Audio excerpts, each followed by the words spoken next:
Unlock your potential today at skillbakery.com. In verse 1, we'll be exploring asynchronous recoil selectors and we'll be demonstrating how to fetch data dynamically while keeping our app state responsive. We'll also learn how to handle loading and error states effectively, making our app more robust and real-world ready. So, to set up Async Selector, we'll be going inside our src directory, and inside that we have our state, and then we have our Cart.selectors.js file.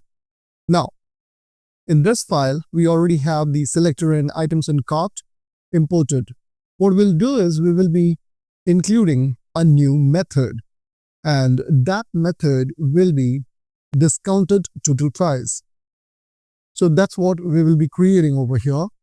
Over here, let's go ahead and create our discounted total price method, and here we'll be providing the unique key like discounted total price, and then we'll have our get function, which is going to access the item state using get items in cart, and then we'll check whether the cart item length is there or not, meaning if the cart is empty or not. If it is empty, then we will simply say that return 0 because the cart is empty. Otherwise, we will be fetching data. And here I'm just writing an example API code where you can, query, and based on the response that you will receive, you'll have the discount with yourself, and that discount will then be applied to the total cart price. So here you can see that we are saying default discount to 0 if not available, meaning if we are not getting any discount from this API URL, then we will not apply any discount at all to the total cart price. Now, let's save this for now and go to our Cart.js file. Now over here, we will be including cart total price. Along with that, we will also include discounted total price. So let's go ahead and do that. So we now have discounted total price along with cart total price. Now here we'll be making use of useRecoilValueLoadable, and using that we will be getting the discounted total price. So here we'll have the discounted total using useRecoilValueLoadable. Now once we have that, we will be rendering the discounted total. So for that, we'll be coming over here and we'll be creating our render discount total method. So let's go ahead and do that. We'll first of all check whether the discounted total.state is loading, has error, or has value. If it is loading, we'll simply say calculating discounted total. If there is some error, then we'll simply say failed to load discounts. Please try again later. Otherwise, if we have a value, then we'll simply say discounted total price, and then we will show the discounted total price to the user. So here what we'll do is, once we have this method done, we will be actually replacing the total cart price with our rendered discounted total.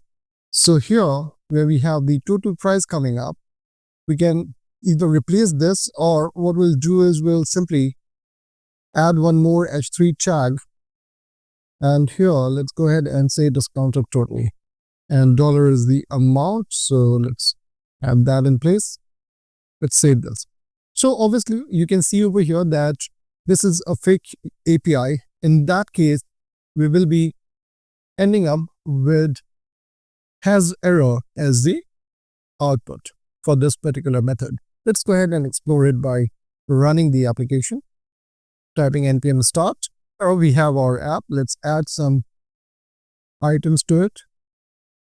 And you can see that we are getting total price over here, but the discounted total price is not coming up because it simply says failed to load discounts, please try again later.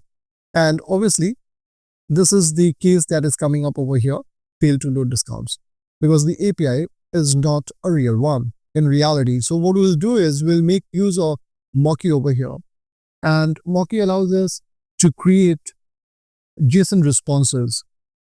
So let's go ahead and do that by clicking over here, new mock, and here we'll have the response content type as application JSON. Char set is going to be UTF-8, and this is the HTTP header, and then this is the response body. So in response body, what we'll do is we'll have a discount mentioned. So here we have the product ID 1, 2, and 3, and for every product ID, we have some discount percentage like 0.1, 0.15, and 0.2. So product ID 1 will get a discount of 10%, product ID 2 gets a discount of 15%, and product ID 3 gets a discount of 20%. Now we have set everything over here. What we need to do now is click on generate my HTTP response. So let's click on that. And here you have your mock URL coming up. Let's copy this. Now I've copied it, and I'll be replacing this particular thing with the mock URL that we have. Now let's save this. And this is compiling again. Now let's go back to our application over here. Let's reload this application, and here let's add a card. So here you can see the total discounted price is now coming up as 0.90. Then I've added the other product, and here we are adding the third product. So it is showing the total price over here, discounted price. Now what I've done over here is I have added extra labels in our Cart.js file. You can see that we are showing the total value over here itself. So there's no need to have this discounted total price coming up one more time. So let's remove this altogether. Now, if I go back over here, you can see the total price coming up, and the discounted total price is also coming up over here. So with this example or demonstration, we have understood how to use asynchronous selectors to fetch and compute data dynamically.